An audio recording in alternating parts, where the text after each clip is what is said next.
저는 오늘 일희일비 감정에 휘둘리지 않는 그리스도인이라는 주제로 하나님의 말씀을 전하도록 하겠습니다. 사랑하는 성도 여러분, 우리 모두는 이런 감정을 한두 번 정도는 경험해 보셨을 것이라고 생각이 됩니다. 아침에는 마음이 가벼웠다가 점심 무렵 누군가의 말 한마디에 상처받은 경험을 우리는 다 갖고 있습니다. SNS에서 들려온 반가운 소식에 기뻤다가도 곧 나의 삶과 비교하면서 낙심을 경험했던 그러한 경험도 가지고 있습니다. 하루를 돌아보면 우리는 얼마나 많은 감정의 파도를 지나고 있는지 모릅니다. 기쁜 소식에 웃음 짓다가도 한 통의 문자에 마음이 무너지기도 합니다. 또 누군가의 격려에 용기를 얻었다가도 또 다른 말에 깊이 좌절감을 경험합니다. 우리 모두는 이렇게 감정의 파도 속에서 살아가고 있습니다. 이러한 감정의 기복을 우리는 일희일비라는 것으로 표현합니다. 하나의 기쁜 일에 들떴다가도 하나의 슬픈 일에 쉽게 무너져 내리는 모습, 이것이 바로 일희일비하는 우리의 모습인 것이죠. 마치 우리는 바다 위에 떠 있는 작은 조각배처럼 우리의 마음은 주변의 자극과 상황에 늘 흔들리는 것을 경험하게 됩니다. 그렇다면 그리스도인들은 이러한 감정의 요동 앞에서 어떻게 살아가야 할까요? 여러분, 우리는 감정의 노예로 부르심을 받은 사람들이 아님을 기억해야 합니다. 말씀 위에 굳게 선 사람들이 바로 우리들이라는 것입니다. 그러므로 우리 그리스도인들은 감정에 따라 춤을 추는 자가 아니라 말씀을 따라 그 인생길을 걷는 자가 되어야 합니다. 여러분, 감정은 우리가 걷는 걸음에 리듬은 줄 수 있습니다. 그러나 이 감정이 우리 인생의 나침판이 되어서는 안 됨을 우리는 꼭 기억해야 합니다. 오늘 말씀을 통하여 감정에 일희일비하지 않고 믿음 위에 굳게 서서 하나님의 뜻을 분별하며 살아가는 방법을 우리가 함께 배우게 될 것입니다. 첫 번째, 감정에 일희일비하지 않고 믿음을 세우는 방법은 감정이 요동칠 때 말씀의 날을 고정해야 합니다. 시편 45편 5절의 말씀을 다시 한번 읽도록 하겠습니다. 내 영혼아, 내가 어찌하여 낙심하며 어찌하여 내 속에서 불안해하는가? 너는 하나님께 소망을 두라. 아멘. 우리는 종종 감정을 신앙의 방해물로 여길 때가 참 많습니다. 믿음은 이성으로 다져져야 진짜 믿음이라고 여깁니다. 감정은 흔들리는 갈대처럼 의지할 것이 못되기 때문입니다. 그래서 이성적인 믿음은 건강하고 단단한 믿음이라고 여기지만 감성적인 믿음은 약하고 불완전한 믿음이라고 우리가 생각합니다. 여러분, 과연 그럴까요? 이성적인 믿음이 좋은 믿음이고 감성적인 믿음은 좀 약한 믿음일까요?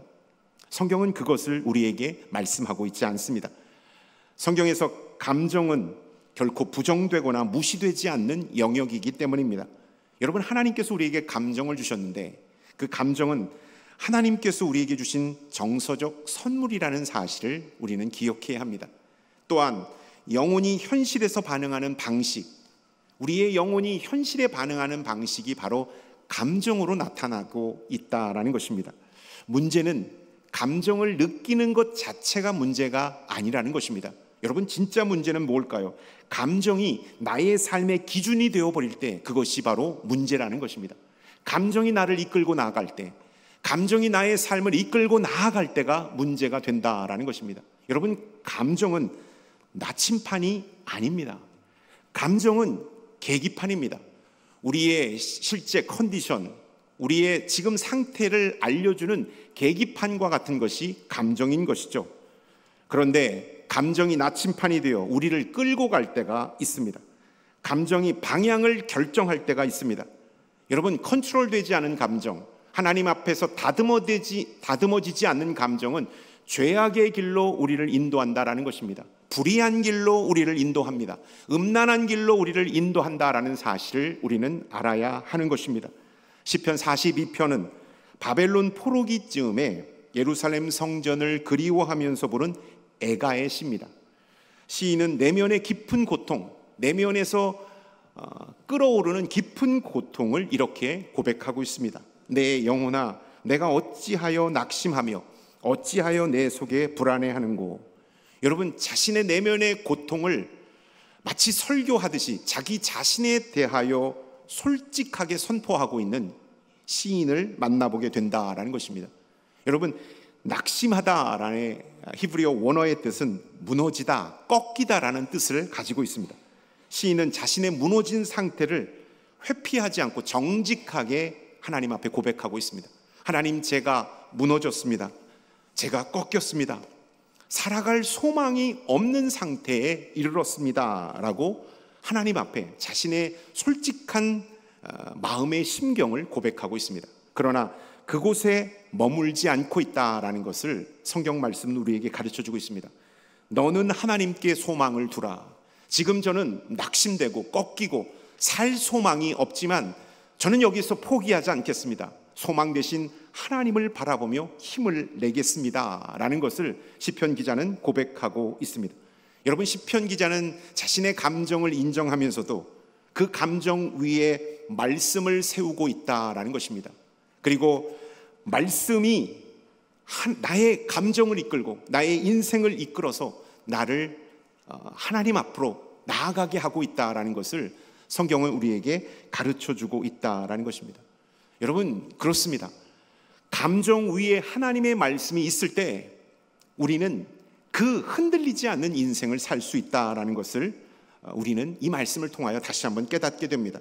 감정에 휘둘리지 않으려면 감정 위에 말씀을 두어야 합니다.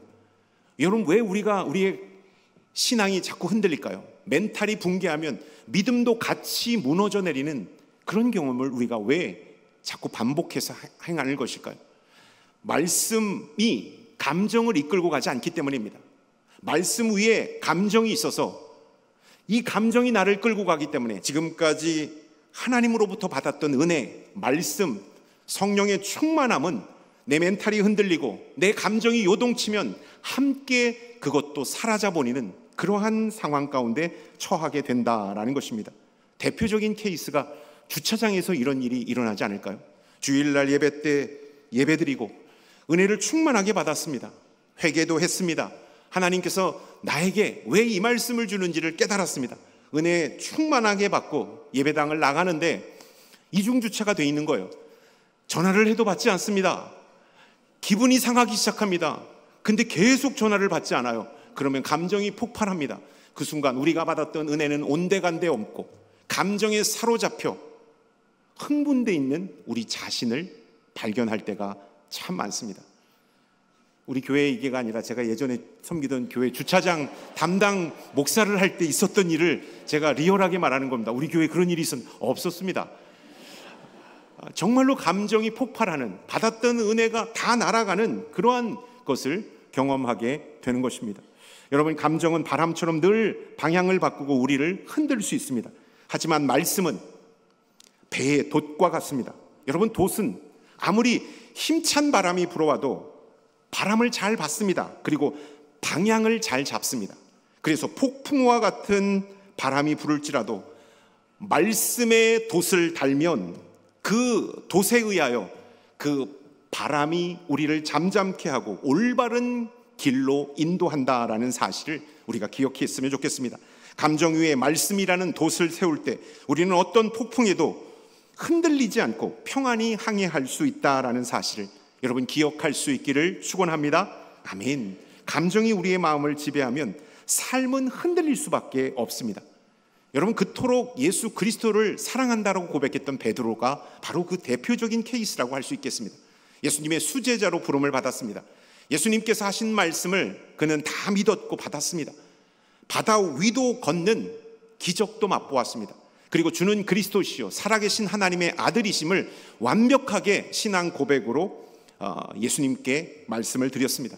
그렇게 뜨거웠던 믿음, 그렇게 확실했던 믿음의 소유자 베드로는 두려움이 그를 엄습하였을 때 주를 모른다라고 3번 부인하였고 저주하며 주의 곁을 떠났음을 성경은 우리에게 가르쳐주고 있기 때문입니다. 여러분, 우리의 믿음이 견고하고 확실한 신앙 고백을 해도, 기적을 경험해도 감정 위에 말씀이 있지 않으면 우리는 한순간에 무너질 수 있는 연약한 신앙의 소유자가 될 수 있다는 사실을 여러분 꼭 기억할 수 있기를 축원합니다. 하나님의 말씀이 우리의 마음을 지배할 때 우리의 감정도 하나님의 질서 안에 온전케 된다라는 것입니다. 그렇기 때문에 여러분, 혈기가 가득한 분, 다혈질인 분들은 하나님의 말씀이 우리의 감정 위에 온전히 세워질 수 있기를 기도해야 합니다. 제가 운전을 이제 여기는 자주 안 하는데요, 예전에는 운전을 많이 했는데 제가 꼭 마지막 성화되어야 할 부분이 운전입니다. 운전을 제가 좀 과격하게 하고 막 빨리 막 하는 그런 스타일인데요, 근데 우리 성도님들을 태우면 저는 고상한 드라이버가 됩니다. 제 차를 탄 장로님 몇 분 계시지 않지만 제 차를 이렇게 타고 가시다가 장로님 그러시더라고요. 아유, 목사님 왜 이렇게 은혜롭게 운전하세요?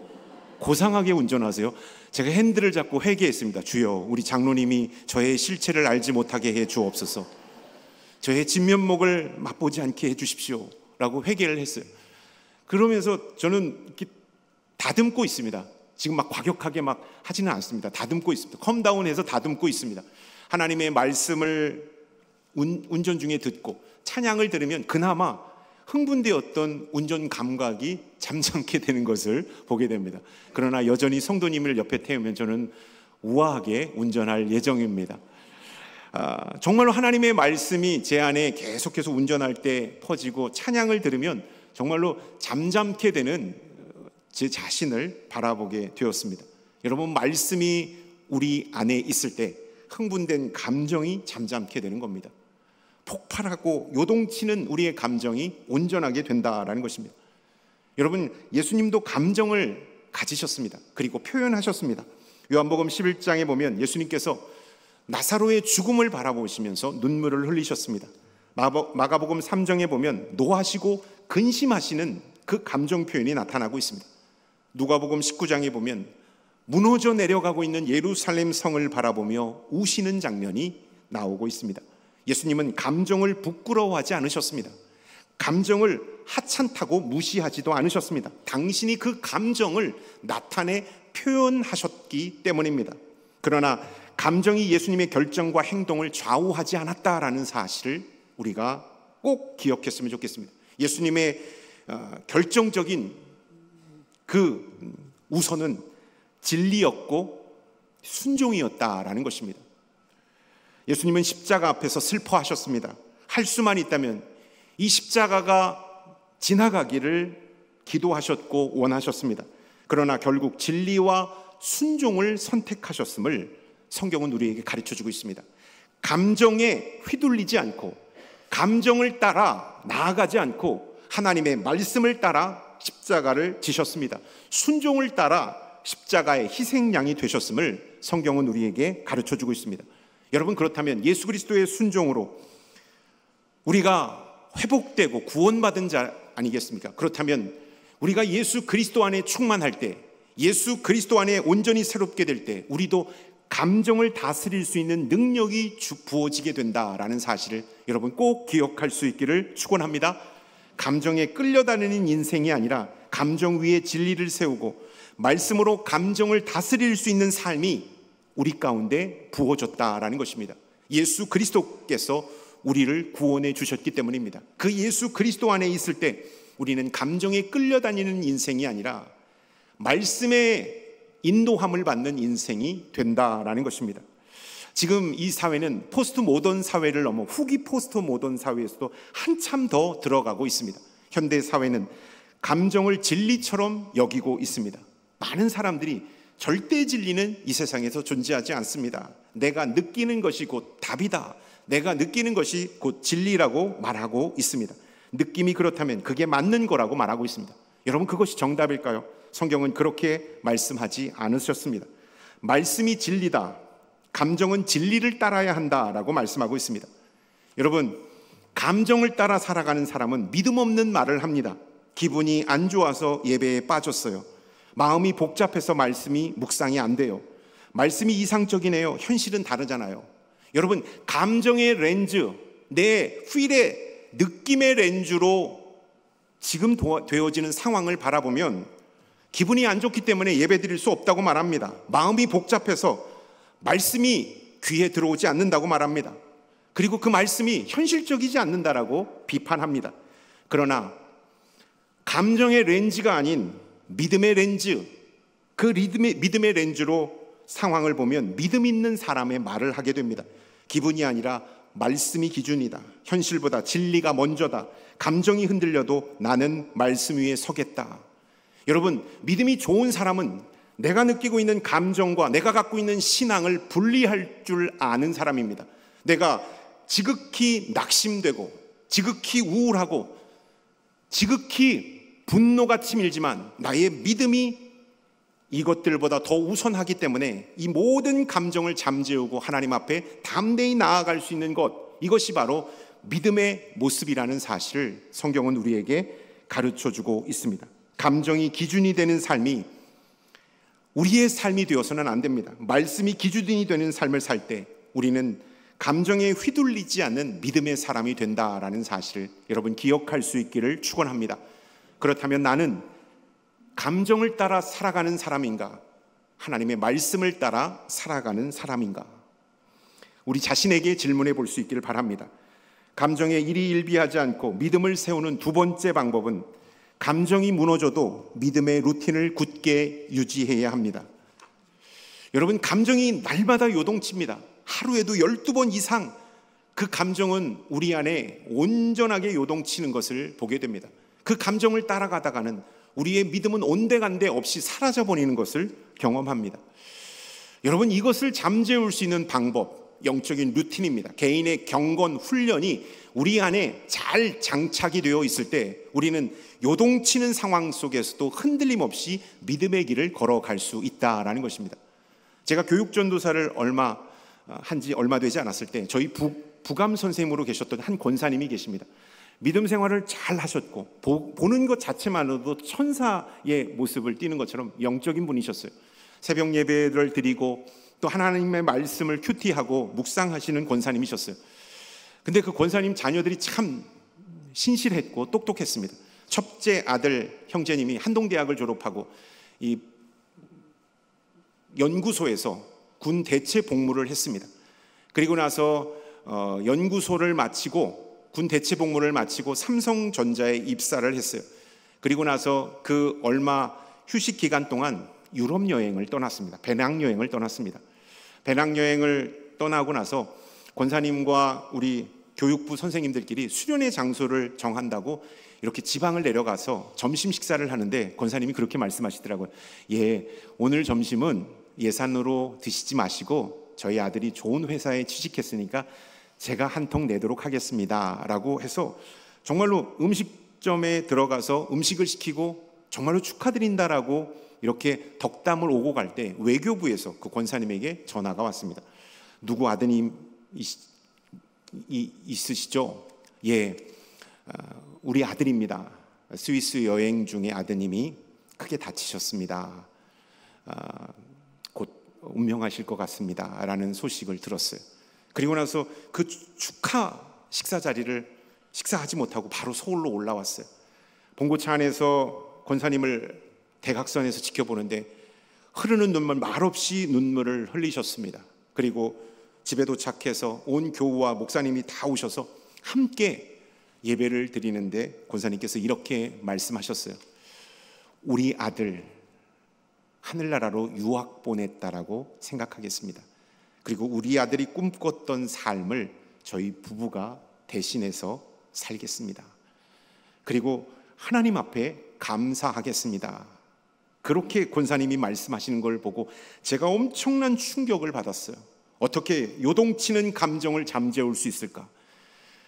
지옥과 같은 그 현실 속에서 어떻게 천국에 있는 평안함을 말씀할 수 있을까? 제가 너무나도 이해가 되지 않았습니다. 그리고 나서 권사님은 아들을 먼저 하늘나라로 떠나보낸 다음에 선교사로 하나님 앞에 헌신하셨습니다. 한동대학에서 유명한 일화 중에 한 일화로 기록되어져 있습니다. 여러분, 저는 이 권사님의 모습, 폭풍과도 같은 상황 속에서 온전한 평안을 유지할 수 있었던 것이 개인 경건의 루틴의 힘이라는 사실을 다시 한번 깨달을 수 있었어요. 가까이에서 보았기 때문입니다. 여러분, 요동치는 환경 속에서 우리가 흔들리지 않기 위해서는 견고한 영적 루틴이 우리 안에 자리 잡고 있어야 우리는 평안을 누릴 수 있고, 요동치는 상황 속에서 휘둘리지 않게 된다는 것을 여러분 기억할 수 있기를 축원합니다. 아멘. 빌립보서 4장 11절부터 13절의 말씀에 보면 사도 바울은 이렇게 고백합니다. 나는 자족하기를 배웠노니 내게 능력 주시는 자 안에서 내가 모든 것을 할 수 있느니라. 사도 바울의 삶은 결코 평탄한 삶이 아니었습니다. 감옥에 갇히고 사람들에게 배신당하고 오해받고 굶주림과 매맞음, 위험을 수없이도 경험했던 삶이 사도 바울의 삶입니다. 그러나 그 모든 삶 속에서 그는 내면의 평안함을 유지했고 사역을 멈추지 않았음을 성경은 우리에게 가르쳐주고 있습니다. 여러분, 그 비결, 그 평안함이 어디서부터 온 것일까요? 하늘로부터 떨어진 것일까요? 땅에서 솟은 것일까요? 바울은 이렇게 말합니다. 나는 어떠한 형편에 있든지 자족하기를 배웠노니. 여러분, 자족이라는 것은 외부의 조건에서 오지 않는다라는 것입니다. 내면의 공급으로부터 만족한 상태, 이것이 바로 자족을 의미하고 있습니다. 이 자족을 배웠다라고 말하고 있습니다. 어디에서 갑자기 생겨난 것이 아니라 자족은 반복적인 훈련과 일상의 루틴을 통하여 길러지는 영적인 태도가 배웠다라는 이 단어에 들어있음을 우리가 기억해야 합니다. 사도 바울이 요동치는 상황 속에서 또 평안할 수 있었던 것, 그 사명의 길을 묵묵하게 걸어갈 수 있었던 것은 말씀, 묵상, 기도, 감사, 예배, 믿음의 루틴이 단단히 고정되어 있었기 때문입니다. 여러분, 우리가 놀이동산에 가서 스릴 넘치고 위험한 놀이기구를 탑니다. 보는 것 자체만으로도 위험할 만큼 그렇게 위험한 놀이기구입니다. 그런데 위험하면 위험할수록, 놀이기구가 위험하면 위험할수록 안전바가 더 튼튼하고 확실하다는 사실을 우리가 보게 됩니다. 여러분, 요동치는 상황 속에서 견고한 믿음의 루틴이 우리 가운데 자리 잡고 있을 때 우리는 상황에 휘둘리고 감정에 사로잡히는 자가 되지 않는다라는 사실을 여러분 기억할 수 있기를 축원합니다. 지속적인 말씀, 기도, 감사의 습관이 쌓이면 쌓일수록 우리는 어떤 감정의 파도 속에서도 흔들리지 않고 주 안에서 평안을 누릴 수 있기 때문입니다. 바울은 감옥에서 기도했고 억울한 상황 속에서 감사했습니다. 외로움과 고난 속에서 복음을 전하였습니다. 그는 이렇게 선포합니다. 내게 능력 주시는 자 안에서 내가 모든 것을 할 수 있다.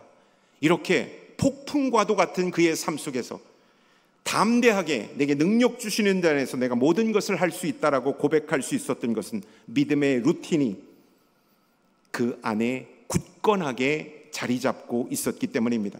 여러분, 감정이 무너질 때, 감정이 폭발할 때 우리의 모든 상황 가운데 좌절이 있을 때 우리를 지켜줄 수 있는 것은 물질이 아닙니다. 우리의 건강도 아닙니다. 내가 갖고 있는 인맥도 아닙니다. 그것은 결정적일 때 우리를 지켜줄 수가 없습니다. 오늘 읽은 말씀, 오늘 내가 드린 기도, 내가 지킨 예배의 자리, 이 영적 루틴이 나를 위기에서 구원해주며 요동치는 파도 속에서 평안함을 선물해 줄 수 있다는 사실을 여러분 기억할 수 있기를 축원합니다. 아멘. 믿음의 루틴을 유지하는 구체적인 실천 방법, 말씀으로 하루를 시작하십시오. 시편 119편 105절은 주의 말씀은 내 발의 등이요 내 길에 빛이 된다고 말하고 있습니다. 하루의 첫 시간 잠시라도 말씀을 읽고 묵상하며 그 말씀을 따라 나아갈 때 하루가 달라지게 됩니다. 여러분, 첫 단추가 잘 꿰질 때 옷은 정말로 잘 입혀질 수 있는 것처럼 하루의 시작을 어떻게 했는지가 전체 하루를 좌우하게 된다라는 것입니다. 우리가 아침에 출근할 때 들었던 음악, 아침에 출근하게 읽었던 말씀이 우리 입술 속에, 우리 콧노래 속에 계속해서 머무는 것을 경험합니다. 오늘 올려드린 찬양, 오늘 아침 읽었던 기도가 오늘 하루를 우리에게 능력으로 제공해 준다라는 사실. 그렇기 때문에 우리는 말씀으로 하루를 시작해야 합니다.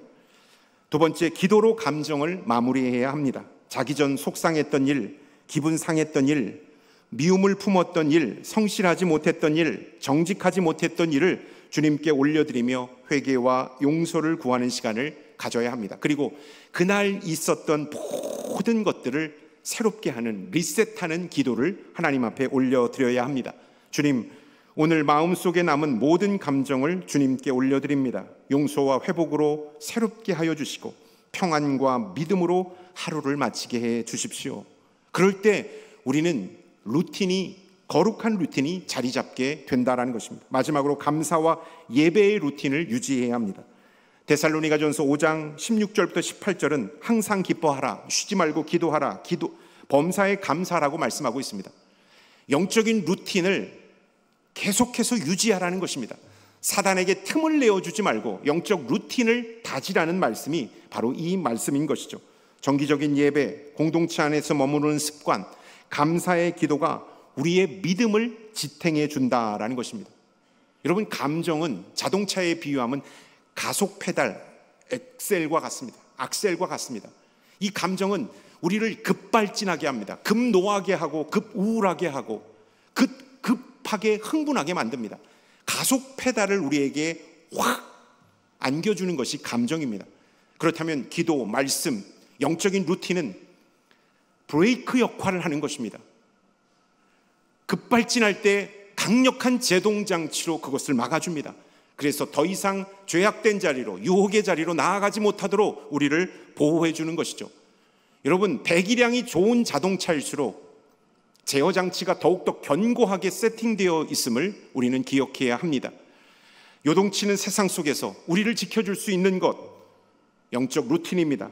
감사, 예배, 기도, 날마다 하나님 앞에 깨어 나아갈 때 우리는 견고하게, 평안하게 그 믿음의 길을 걸어갈 수 있다라는 것입니다. 조금 오래된 TV 광고 카피 문구인데요, 아마 들으면 금방 아실 겁니다. 영양제 광고인데 땡땡 라민 골드라는 그런 영양제 광고예요. 여러분 들어보시면 알 것 같아요. 먹는 날과 안 먹는 날의 차이를 경험해 보세요. 그거 들어보셨습니까? 저는 그 카피 문구를 듣고 참 은혜를 받았어요. 너무나도 큰 은혜를 받았는 것이 뭔가, 제가 새벽 제단을 쌓은 날과 쌓지 않는 날의 차이를 실감했기 때문입니다. 새벽 제단을 쌓고 하루를 출발하면 감정이 컨트롤되고 영적인 우선순위가 세워지는 것을 보게 됩니다. 그리고 하루를 안정감 있게 주님과 동행하는 제 자신을 발견하게 됩니다. 근데 새벽 제단을 쌓지 않을 때 분주함이 저를 사로잡습니다. 쫓기는 하루를 보냅니다. 하루 감정에 휘둘리는 제 자신, 피곤함이 가득한 제 자신을 발견하게 되었습니다. 여러분, 어디 저뿐이겠습니까? 이 자리에 앉아 계셔서 예배드리는 여러분들도 마찬가지일 거라고 생각합니다.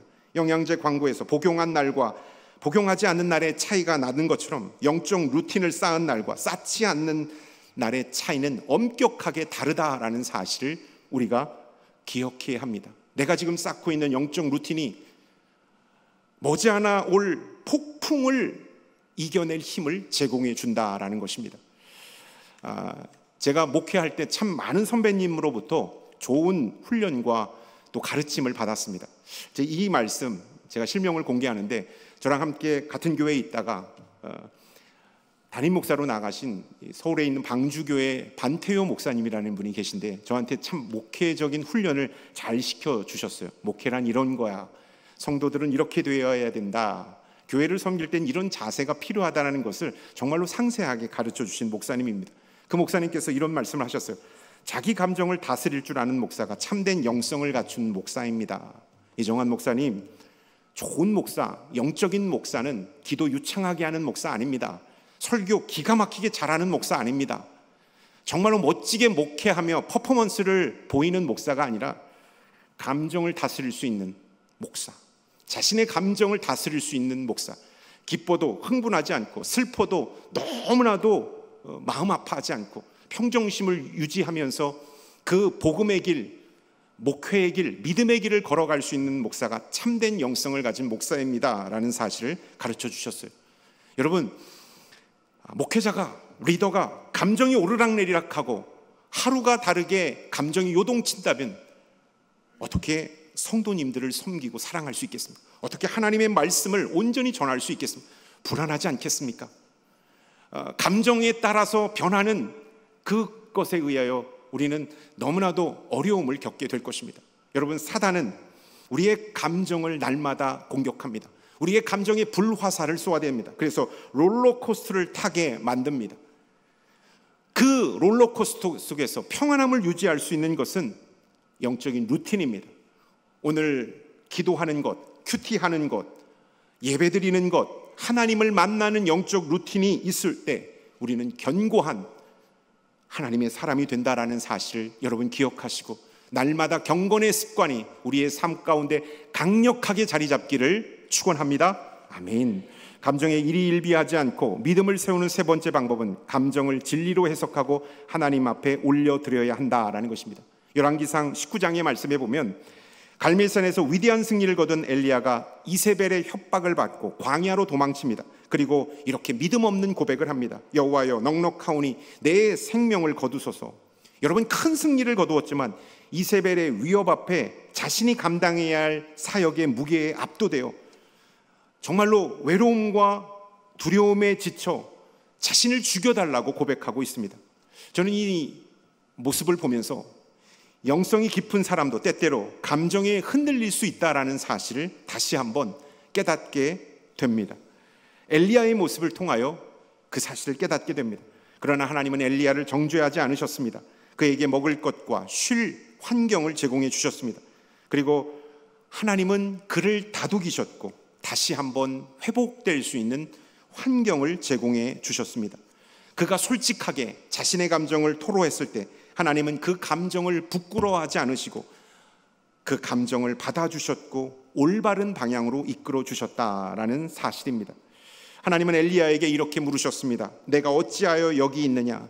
여러분, 이 말씀은 엘리야를 나무라는 말씀이 아닙니다. 아이고 이 못난 놈아, 내가 너에게 능력도 제공했는데 승리도 경험했는데 왜 이세벨의 한마디에 이렇게 힘들어하고 있느냐? 내가 사람을 잘못 본 거냐? 라고 나무라는 말씀이 내가 어디 있느냐, 내가 어찌하여 여기 있느냐의 말씀이 아니라는 것입니다. 이 말씀은 감정의 뿌리와 방향을 묻는 질문입니다. 지금 내 마음속에 두려움과 불안은 나를 어디로 끌고 가고 있는가? 이 감정이 나의 선택과 삶을 지배하고 있지는 않는가? 하나님의 말씀으로 이 감정을 다시 바라볼 수 있는가? 이 사실을 하나님은 엘리야에게 질문하고 있다라는 것입니다. 하나님은 우리의 감정을 있는 그대로 받아주시지만 감정을 말씀으로 바라보게 하신다라는 것을 우리가 기억했으면 좋겠습니다.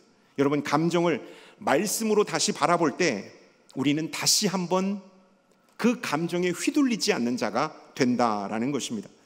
감정을 솔직하게 하나님 앞에 말하는 것, 그리고 나서 감정과 하나님의 말씀을 비교하는 것, 이것이 우리들의 모습이 되어야 합니다.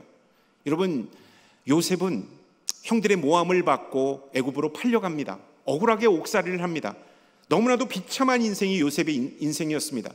다 형들의 모함과 시기 질투로 인한 결과였습니다. 그러나 하나님은 그와 함께 하셨고 애굽의 총리 대신으로 그를 세워주셨습니다. 이스라엘 백성들이 기아에 고통당할 때 형들이 찾아와 우리를 살려달라고 고백할 때 요셉은 복수하지 않았습니다. 자신이 당한 감정을 형들에게 쏟아붓지 않았습니다. 그는 이렇게 말합니다. 창세기 50장 20절의 말씀을 통하여 당신들은 나를 헤아려 하였으나 하나님은 그것을 선으로 바꾸사 지금 이와 같은 상황을 만들어 주셨습니다. 말씀으로 자신의 모든 삶을 다시 해석하고 바라보게 하셨다. 그래서 감정에 휘둘리지 않는 인생이 되게 하셨다라는 사실을 성경은 우리에게 말씀하고 있습니다. 여러분, 감정을 내 마음으로 받아들이고 바라보면 복수하고 응징하고 차단하는 그런 감정이 솟아오릅니다. 그러나 이 감정을 마음으로 받지 않고 말씀의 눈으로 다시 바라보면 하나님의 뜻이 보이고 소망이 보이고 용서가 보이고 화해가 보여지게 된다라는 사실. 그래서 감정에 휘둘리지 않는 인생, 하나님의 뜻을 따라가는 인생이 될 수 있음을 우리가 기억해야 합니다. 배가 항구에 정박할 때 중요한 것은 닷입니다. 닷. 파도가 아닙니다. 요동치지 않도록 만들어주는 닷이 견고하게 내려질 때 배는 떠내려가지 않습니다. 우리의 감정도 마찬가지입니다. 그리스도라는 닷이 내려지면 우리는 감정에 휘둘리지 않는 자가 될 수 있다라는 사실입니다. 믿음의 닷이 깊이 내려질 때 어떠한 감정도 우리를 요동치 못하기 때문입니다. 여러분, 우리는 인생을 살아가면서 앞으로도 수없이 많은 감정의 요동을 경험하게 될 것입니다. 그때마다 내가 지금까지 쌓아왔던 영성, 내가 하나님을 향한 믿음이 이 감정에 따라 이끌림 받는다면 우리는 한순간에 우리의 믿음이 다 무너져 내릴 것입니다. 폭발한 감정과 함께 우리의 믿음, 하나님을 향한 사랑, 하나님을 향한 그 열심도 함께 무너져 내릴 것입니다. 어떻게 해야 될까요? 하나님의 말씀에 돛을 세워야 합니다. 그 말씀에 돛을 세워서 폭풍이 불지만 그 돛의 바람을 하나님께로 향할 수 있도록 만들어야 하는 것입니다. 그것이 바로 영적인 루틴입니다. 하루하루 다지는 영적인 루틴입니다. 두 번째, 우리는 예수 그리스도를 향한 닷을 내려야 합니다. 예수 그리스도의 닷을 내릴 때 우리는 흔들리지 않은 하나님의 사람이 될 수 있다라는 사실을 여러분 기억할 수 있기를 바랍니다. 앞으로 내가 만나는 인생의 모든 파고 가운데 말씀에 대한 돛, 예수 그리스도를 향한 닷이 견고하게 내려져서 어떠한 상황 가운데서 흔들리지 않는 믿음의 사람이 될 수 있기를 주님의 이름으로 축원합니다. 아멘.